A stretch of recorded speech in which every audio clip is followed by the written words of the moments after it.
내성소라고도 표현하는 성소 안에 성물들이 있어요. 대표적인 세 가지가 등잔대, 그리고 떡상으로 알려진 진설병으로 알려진 빵이죠. 그 빵과 함께 떡상이 있었고, 또 한편으로는 향단, 향을 피우는 자그마한 이게 번제단보다 훨씬 작죠. 그 작은 향단이 성소에 있었고, 그 안쪽에 대제사장만 출입이 가능한 지성소에는 법궤가 놓여져 있었습니다. 이 등잔대라고도 번역이 되고, 또 성경에서는 계시록에도 촛대라고도 번역이 됐어요. 근데 사실은 그러니까 등을 켜는 잔, 그래서 등잔대가 맞지 초가 없어요. 촛대는 아닙니다. 그러니까 성경에 촛대라고 나온 것은 이 등잔대라고 보시면 돼요. 그러니까 등잔대지 초를 꽂아 놓거나 초를 통해서 불을 붙이는 게 아닙니다. 그냥 통상적으로 요한계시록에도 촛대, 일곱 촛대 이런 식으로 촛대가 나오니까 그렇지, 사실은 등잔대라고 이해하시는 것이 더 맞을 겁니다.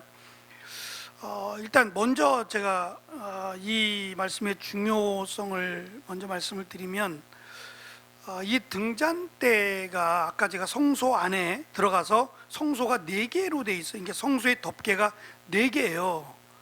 4개니까 햇볕이 들어올 수가 없어요. 하나만 해도 그렇지 2개, 3개, 4번에 걸쳐서 겹겹이 성소를 덮었기 때문에 자연 채광이 들어오지 않아요. 햇볕이 들어오지 않아서 어둡단 말입니다. 그 어두운 곳에 유일하게 빛을 비치는 역할을 하는 것이 등잔대입니다. 성경은 이 등잔대의 길이나 높이에 대해서 설명하지 않아요. 한 가지를 설명하는 것은 이 무게라고 할 수 있는 금을 1달란트까지 약 40kg인데요 40kg 정도를 가지고 이 등잔대를 만드는 거예요. 물론 꽉꽉 채워서 안까지 금으로 꽉 채워서 만드는 건 아닙니다. 그 안에는 실제로는 비어 있을 거예요. 어쨌든 40kg의 금으로, 약 40kg의 금으로 7개의 촛대가 만들어진, 이제 그림을 보여드릴 텐데, 이 등잔대를 만들라는 말씀만 있다라는 것이고요. 지금 이 8장은 사실은 그 제사장들 중에서 특별히 레위인들에 대한 임명식이라고 보면 되겠습니다. 대부분 8장까지의 전체 내용이 레위인들이 이제 취임을 하거나 레위인들을 세워서 구별하여 세우시는 이 내용들인데, 왜 유독 성소 안에 등잔대만 이야기하고 있냐는 점이에요. 그것도 아주 짧게, 다른 설명이 없고, 이 등잔대에 대한 짧은 4절의 말씀만, 왜 등잔대만 설명하고 있을까? 떡상도 있고요, 향단도 있어요. 그런데 왜 마치 차별을 두는 것처럼 다른 거는 중요하지 않다? 전혀 그렇지 않아요. 레위기서나 출애굽기서에서 본 것처럼 성소 안에 들어가는 거룩한 성물들은 다 소중합니다. 경중을 따질 수 없을 만큼 다 소중한 거고 다 거룩한 겁니다.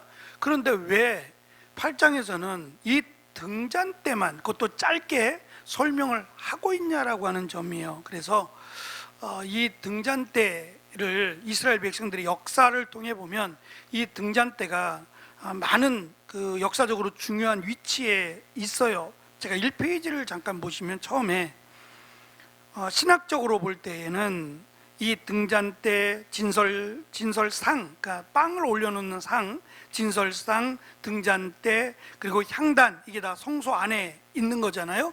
이 가운데 신학적으로 봤을 때 중요도를 이렇게 표시하면 사실은 향단이라고 해야 맞습니다. 왜냐하면 이 향단에는 제사장과 이스라엘 백성들이 지은 중대한 죄를 속죄하기 위해서 속죄제 짐승의 피가 향단에 뿌려져요.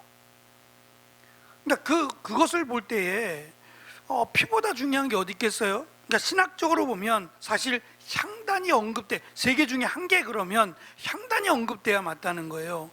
그런데 왜 향단이 언급이 안 되고 지금 등잔대가 언급이 됐느냐라고 하는 것을 생각해 봐야 된다는 겁니다.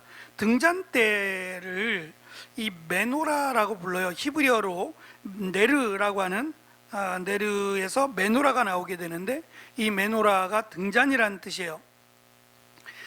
이게 이제 이 그림이 이스라엘의 국장이라고 하는 거예요. 맨 밑에 있는 글자가 이렇게 보시면 왼쪽으로부터, 그렇죠?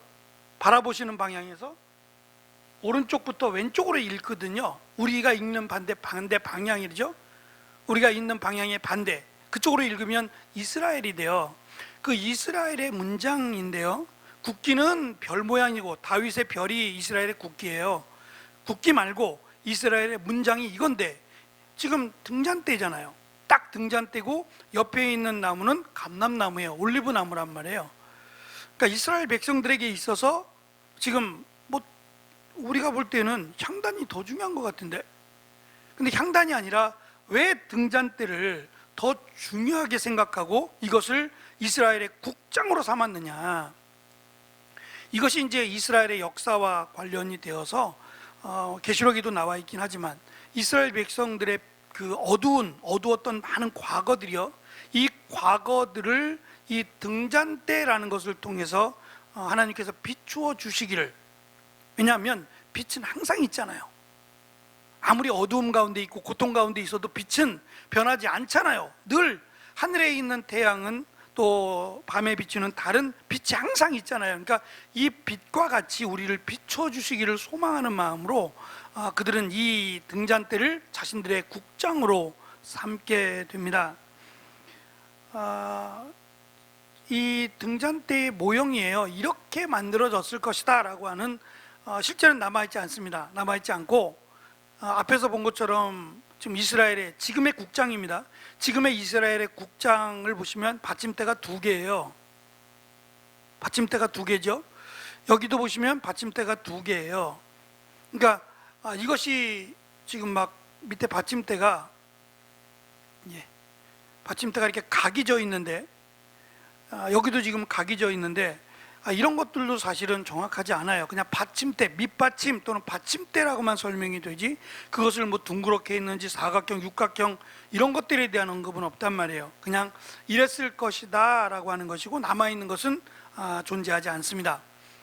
다 금으로 되어 있습니다. 다 금으로 되어 있고, 이거를 통으로 만든 건 아니에요. 그냥 금 전체를 깎는 건 아니란 말이에요. 금 전체를 깎는 건 아니고, 이게 떼면 뗄 수 있어요. 분리가 되는 겁니다. 어느 정도는 분리가 되어서 그것을 이렇게 결합시킬 수 있게끔 만들어져 있어요. 그리고 말씀드린 것처럼 밑받침이 예를 들어서 순금이다 그러면 약 40kg라 그랬으니까 40kg면 저 밑받침만 해도 꽤 될 거 아니겠어요. 그래서 밑받침도 저렇게 겉만 저렇게 되어 있지 속에는 상당히 비어 있었을 것이다 라고 봅니다. 어쨌든 이것 전체는 보통은 나무를 깎고 그 나무에다 금을 입히는 거예요. 근데 이거는 나무를 깎고 금을 입히는 게 아니라 아예 금을 깎는 거예요. 금을 세공해서 이렇게 등잔대를 만들었다라고 설명이 되고요. 가운데를 중심으로, 가운데 축을 중심으로 해서 가운데 이 꽃받침, 꽃잔 또는 꽃받침이라고 불리는 꽃이에요. 꽃. 이 꽃이 하나, 둘, 셋, 4개가 보이시죠? 가운데를 중심으로 해서 꽃받침이 4개고요. 양쪽으로 3개씩 있어요. 그러면 왼쪽, 오른쪽, 가운데 빼고 왼쪽, 오른쪽으로 해가지고 한 줄기에는 6개의 꽃과 꽃받침이 있는 거죠. 그것이 3개가 있는 겁니다. 그러면 합해서 18개가 되죠. 그리고 중앙에 있는 꽃받침이 4개니까 꽃받침의 전체 수는 22개가 되는 거예요. 맞죠? 제가 잘못하지 않았죠? 수에 약해서. 맞죠? 제가 이게 다 쉬어봤어요. 그래서 18개에다가 가운데 4개니까 간 거나 맞지? 22개입니다. 그리고 맨 위에 있는 것이 등잔이에요. 여기다가 잔을 이제 이 잔에다가 기름을 붓는 건데요. 사실은 이것도 저도 늘 궁금해하는 거예요. 저렇게 조그마면 저 기름이 얼마나 가겠어요? 그리고 기름을 태우려면 심지라는 게 있어야 되잖아요. 그러면 저기다 심지를 넣고 저 잔에다만 기름을 부을 때 저게 몇 시간이나 가겠냐고요. 그래서 저 밑에 관이 이렇게 연결되어 있으니까 밑에 관에까지 기름이 차 있고 심지도 그 안에까지 심이 들어가 있지는 않을, 그냥 생각해 보는 거예요. 사실은 정답이 없어요. 이걸 좀 눈으로 확인했으면, 양지한 집사님 보시면 저거 어떻게 하면 좀 오래 태울 수 있겠다 생각이 나실까 모르겠어요. 하여튼 위에 잔에다가만 기름을 붓는 건 아닌 것 같아요. 왜냐하면 이 아침이 됐을 때 이 잔을 청소하거든요. 청소하니까 그때 이제 찌꺼기가 거의 나오지 않아요. 왜냐하면 가장 순결한 기름, 감람류 중에서도 가장 정결하고 깨끗한 기름을 써서 그름도 없고 또 타지도 않는다 그러거든요. 그렇더라도 심지가 타잖아요. 그러니까 지저분한 게 조금이라도 남아있으면 안 되니까 매일 아침마다 제사장들이, 레위인들 중에 이 청소하는 담당이 있어서 청소를 했단 말이죠. 그러면 아침까지는 켜 있어야 된다는 걸 전제로 할 때에 저 잔에 저렇게 조그맣게 만들어 놨을까? 저런 조그만한 잔에 적어도 12시간 가까이, 6시라고 해도 12시간인데요 12시간을 켜놓기는 불가능하다. 심지어 12시간이 아니라 아까 제가 말씀드린 것처럼 4겹이거든요. 성소를 덮는 덮개가 4개니까 굉장히 어두워서 이거를 24시간 켜놓았을 가능성이 많아요. 한번 제가 말씀을 드렸죠. 그래서 청소할 때 이렇게 4개를 나눠서 4개를 끄고 3개는 켜놓고 청소하고 다시 이쪽을 켜놓고 이쪽을 청소하고 이랬을 가능성이 높다고요.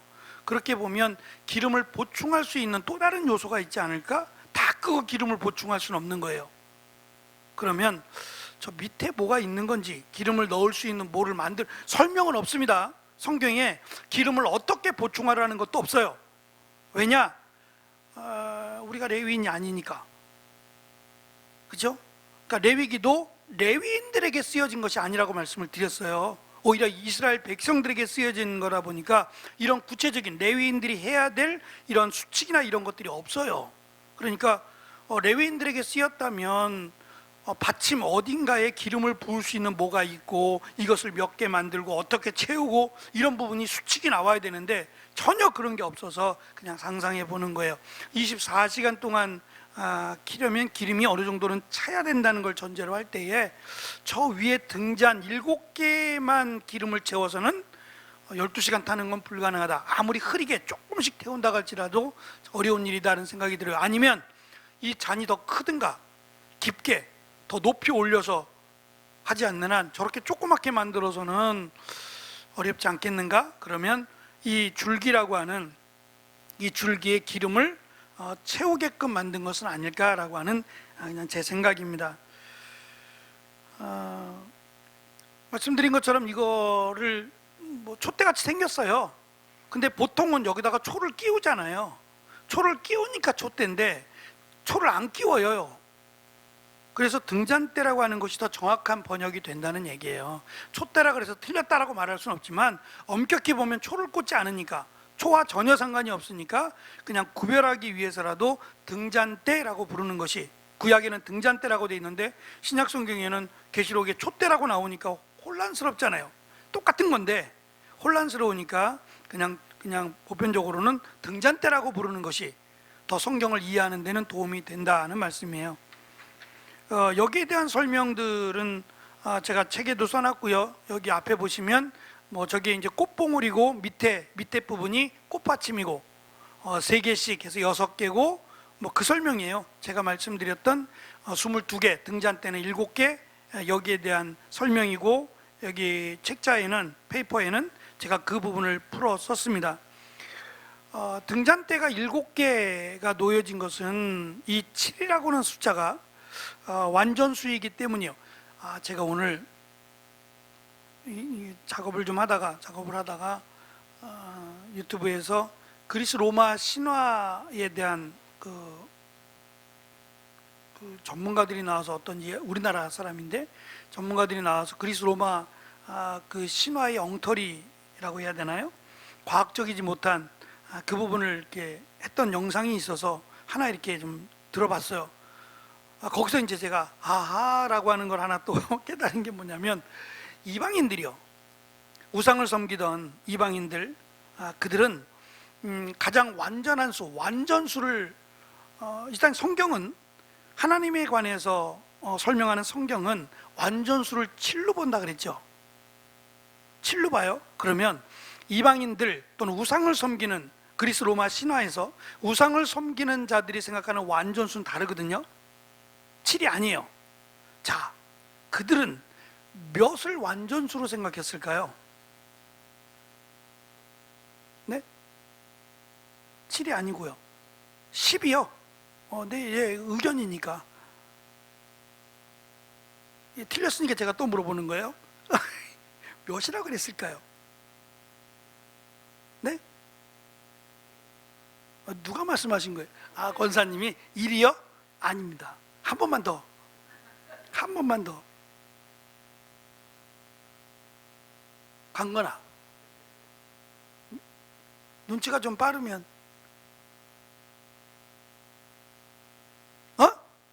역시 눈치가 빨라. 6이에요. 그래서 왜 그러냐, 왜 6을 완전수로 봤을까 했더니 1 더하기 2 더하기 3은 몇이에요? 어렵나? 1 더하기 2 더하기 3 6이죠. 그래서 그래요. 가장 중요한 거, 보통 처음 게 가장 중요하잖아요. 그러니까 처음부터 세 개가 가장 중요하니까 1, 2, 3 더하면 6이래요. 그래서 6이래요. 이게 뭐야? 이게 뭐야? 라는 생각이 드는데, 어쨌든 어떻게 그렇게 우상이나 이방인들은 6을 완전수로 볼까?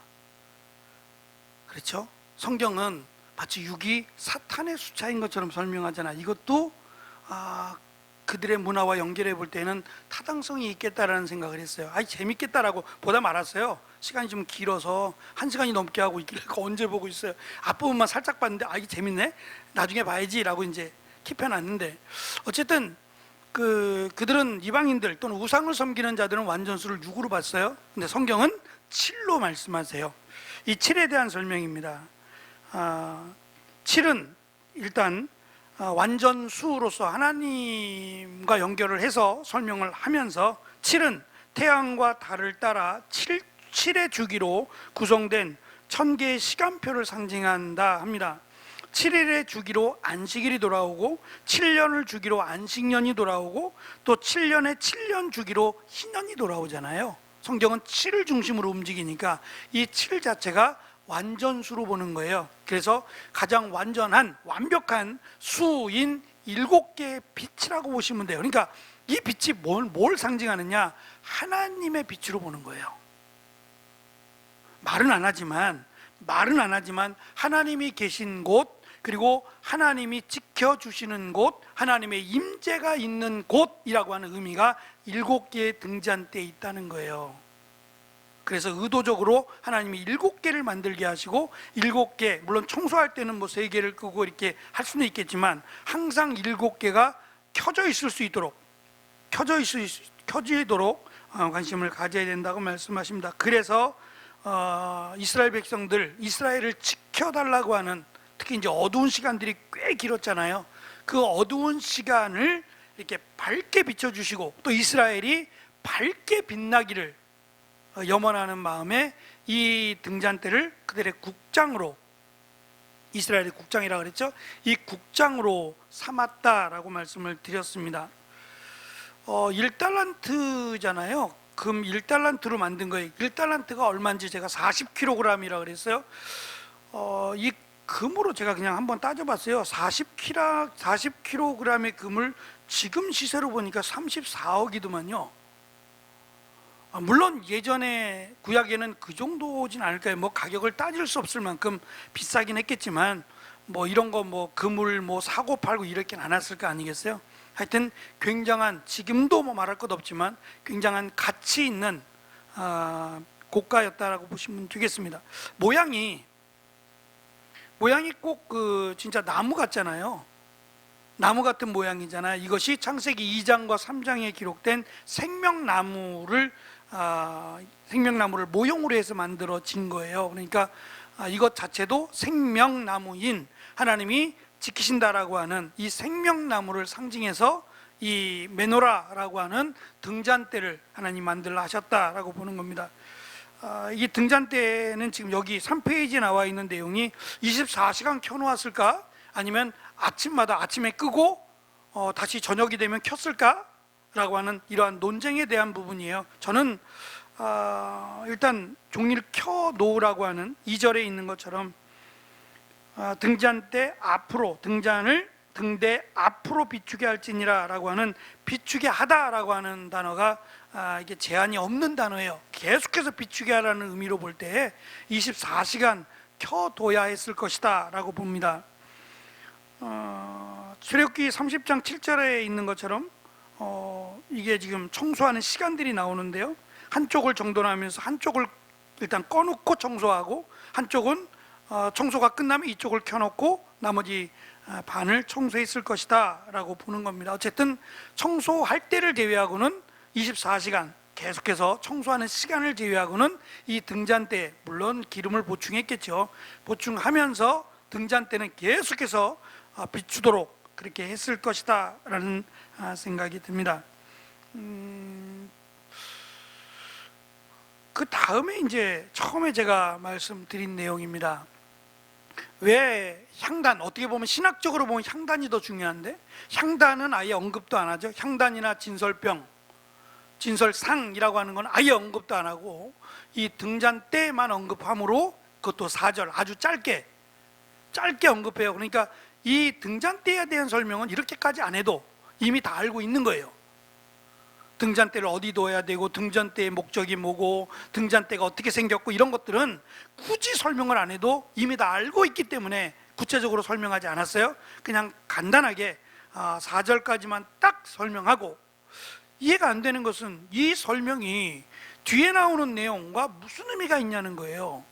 이제 레위인들을 하나님이 구별하여, 한번 보시면 14절이요 8장 14절 읽어볼게요. 시작. 너는 이같이 이스라엘 자손 중에서 레위인을 구별하라. 그리하면 그들이 내게 속할 것이라. 16절이요 시작. 그들은 이스라엘 자손 중에서 내게 온전히 드린 바 된 자라.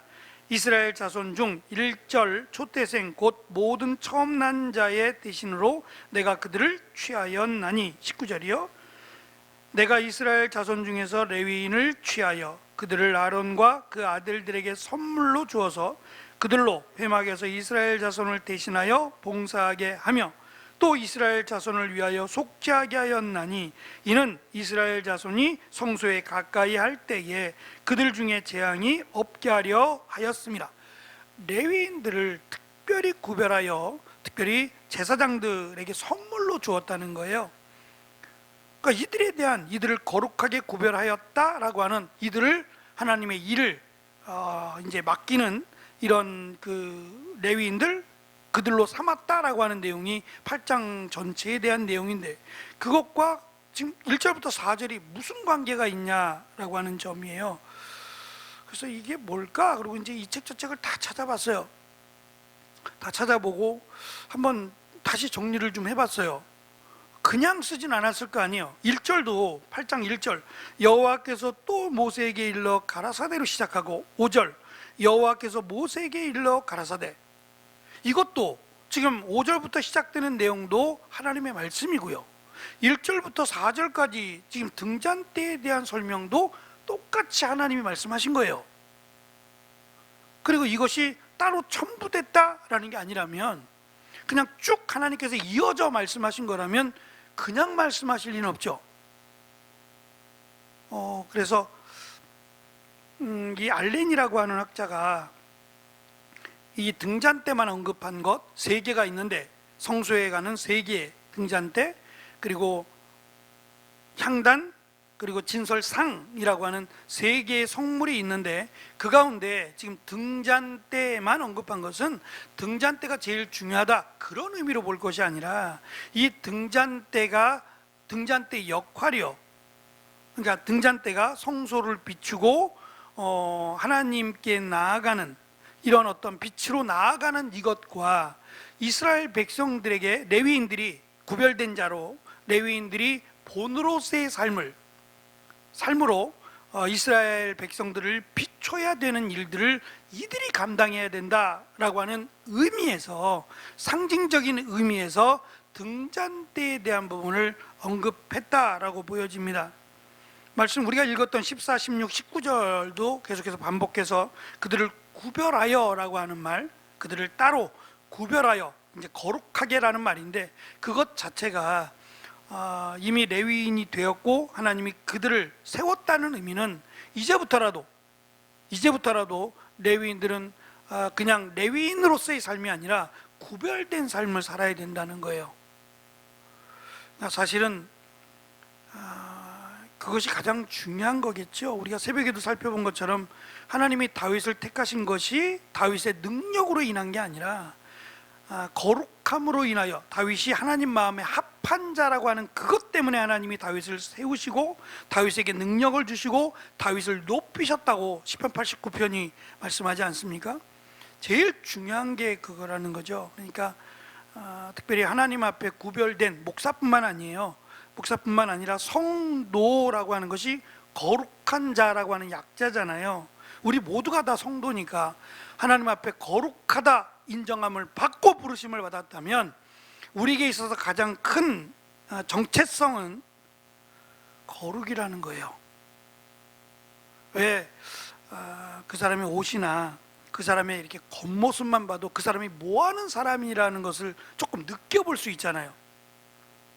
뭐 다 알 수 있는 건 아닙니다만 외모로도 볼 때 딱 보면 저 사람이 무슨 일 하겠구나, 이런 것 좀 비춰지잖아요. 사람이 살다 보면.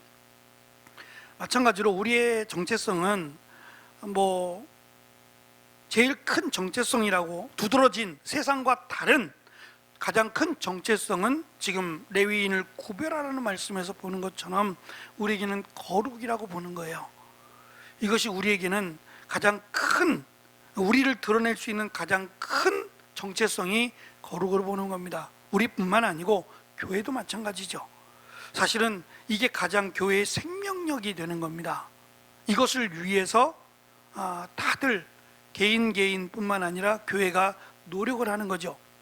이것이 무너지지 않기를, 이것이 하나님 앞에 부끄럽지 않기를, 이 부분을 놓고 노력하는 겁니다. 그것 때문에 특별히 세 가지의 성물 중에서 한 가지인 등잔대를 지금 여기 나올 때가 아니에요. 순서적으로 볼 때도 여기 등잔대가 나올 때가 아니잖아요. 그런데도 등잔대만을 이 자리에 8장 1절로 4절에 넣은 것은 레위인들, 이제 세움을 받을 이 레위인들의 삶이 하나님 앞에서, 그리고 이스라엘 백성들 앞에서 거룩을 비추어야 되는 삶이다 라고 하는 것을 강조하기 위함이라고 생각합니다. 그것이 가장 맞는 해석이 될 것 같다는 생각이 들어요. 어쨌든 뭐 레위인 뿐만 아니라 우리도 하나님의 자녀, 또 거룩하심을 입은 성도로 우리가 부르심을 받았으니까 우리가 마땅히 거룩한 일에 힘쓰는 그러한 삶을 살아야 되겠다. 그것이 세상을 빛과 같이 소금과 같이 정화시키는 일이라고 생각해요. 세상은 이 거룩과는 거리가 멀어요. 오히려 거룩하게 되는 거에 대해서 그렇게 살아가는 것을 어리석다고 말하죠. 기준도 없고요. 뭐가 거룩해요? 그러니까 거짓말을 안 하고 정직하게 살면 그들은 그들 나름대로는 최선을 다했다고 생각해요. 근데 이것보다 못한다면 우리가 정신 바짝 차려야 될 일이 아닌가라는 생각을 해봤어요. 얼마 전에 며칠 전에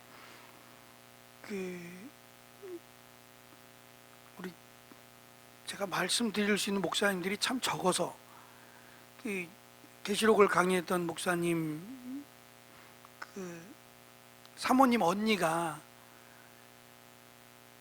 그쪽이 이제 송중기 씨하고 관련이 있는, 이거 얘기해도 되나? 송중기 씨하고 관련 있는 집안이에요. 그러니까 그 언니의 딸이 그 송중기 형의 부인이에요. 그러니까 멀지 않은 관계죠. 근데 그 언니가 이제 교회를 다니시는데 그쪽 전라도 쪽이 지금 목포에 사세요. 목포에 사시는데 그런 말을 하더래요. 사모님한테, 목사님 그 사모님한테 얘기하기를, 야, 여기는 목사님들이 놀고 먹어야. 그래서 교회를 다니시는 그래서 정말 뜨끔하더래요. 이분이 얼마나 많이 아시길래 목사님들은 놀고 먹어야 이런 얘기를 하는데 너무 뜨끔했대요. 오죽했으면 이렇게까지 말씀하실까라는 정도로. 근데 문제는 본인들이 모른다는 점이에요. 성도들은 다 아는데. 그 얘기를 하시더라고요. 성도들은 다 아는데 목사님만 놀고 먹는 거 모른대요. 그러니까 한국 교회가 정신을 차린다는 게 멀리 있는 게 아니고 저는 가까이 있는 것 같아요. 어려운 것도 아니고 정말 너무너무 힘들고 이런 게 아니라 아주 기본적인 자세를 바꾸는 것부터 하면 그렇게 어려운 일이 아닌 것 같아요. 그러니까 거룩함을 회복하자라고 하는 게 막연한 게 아니라 아주 작은 부분에서부터 다시 우리의 마음을 추스리고 허리띠를 졸라매는 거예요. 제가 이 강대상에 올라올 때마다 자꾸 이걸 봅니다. 이거 지난주에 나눠드렸는데 하고 계시죠? 아차 잊어버렸으면 이제 아세요? 아차 잊어버렸으면 한번 해보세요. 별거 아닌 것 같은데 그래도 한 번은 더 생각하게 만들잖아요. 한 번은 더 찬양하게, 억지로라도 찬양하게 만들고 억지로라도 기도 제목 한번 써보도록 만들긴 할 거 아니에요. 우리의 일상의 하루가 길면 길지만 사실 또 너무 짧아요. 그리고 이게 반복이 된단 말입니다. 저희 어머니 맨날 전화하면 오늘 무슨 요일이냐 이거부터 물어보세요. 오늘 무슨 요일이냐? 날짜의 개념이 없어요. 똑같잖아요. 24시간 똑같고 뭐 밖에 날씨를 봐도 크게 변화한 게 없으니까 추워지고 더워지고 그런 걸 체감하지 않는다면 오늘 무슨 요일이냐? 맨날 전화하시면 그거부터 물어봐요. 무슨 요일이냐? 그렇게 살아갈 수 있다는 거예요. 내가 의식하지 않고 살아가면 오늘이 무슨 날이지? 오늘이 뭐 해야 돼? 이런 것들을 잊어버리고 살 수 있다는 거예요. 충분히. 그래서 우리가 기독교인으로 살아간다는 것, 하나님의 구별된 자로 살아간다는 것은 살아가야지라고 해석될 일이 아니라고요.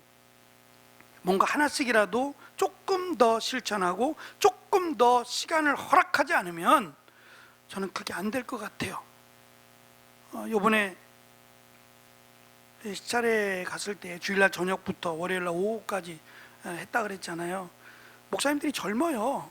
나이 드신 분도 있지만 한 분만 빼놓고는 다 저보다 나이가 어려요. 근데 그분들의 공통적인 얘기예요. 제가 한번 궁금해서 물어봤어요. 목사님들은 하루에 몇 시간씩 기도하세요? 목사님들 하루에 얼마씩 성경 보세요? 그 얘기 안 하려고 여기서는요. 얘기 안 하려고요. 제가 느낀 바예요. 야, 한국 교회가 또는 목사님들이 힘들다고 하는 얘기가 여기부터 문제가 될 수 있겠다는 생각을 했어요. 그래서 저도 매일같이 말씀을 준비하고 또 제가 찬양을 이렇게 보내드리려면 들어봐야 될 거 아니겠어요? 무슨 찬양인지 들어보고 보낼 거 아니겠어요? 그리고 이왕이면 이 말씀과 연결된 찬양을 보내드리려고 많이 찾아요. 근데 그런 시간이 저에게 없다면 저도 말씀 앞에서 또 찬양을 듣는 자리에서 계속 있을까? 누구도 장담할 수 없다는 생각이 들어요. 바쁘다는 거 인정합니다. 그거는 뭐 바쁘니까 바쁘죠. 근데 그 바쁘다는 것이 자꾸 핑계가 되면 거룩함과 멀어지는 건 당연한 것 같아요.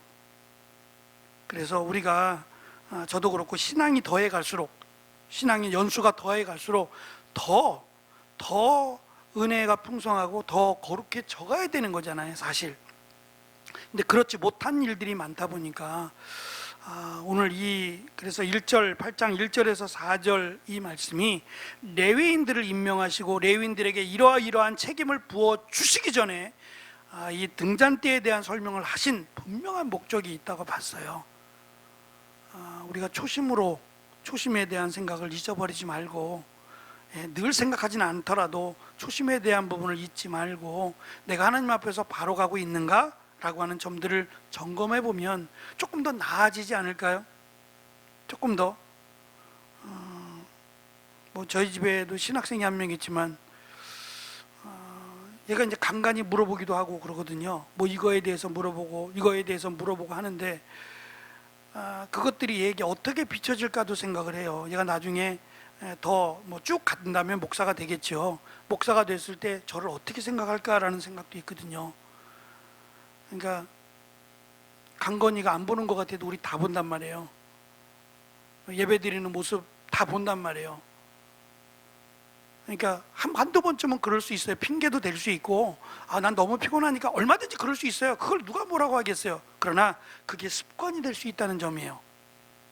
그게 무서운 거죠. 습관이 될 수 있다는 점을 우리가 기억하고 어찌하든지 이 부분도 노력해야 된다. 우리가 이것을 회복할 수 있도록 노력해야 된다라고 하는 것도 오늘 1절부터 4절 등잔대를 먼저 설명하신 이유를 살펴보면서 우리도 하나님 앞에서 하나님을 향해서 우리의 거룩함을 비출 뿐만 아니라 또는 세상을 향해서도 거룩함을 비추는 삶을 살아야 할 것을 강조하셨다라는 것을 기억하고 또 여기에 발맞춰서 힘있게 살아가는 우리가 되었으면 좋겠습니다. 기도하겠습니다.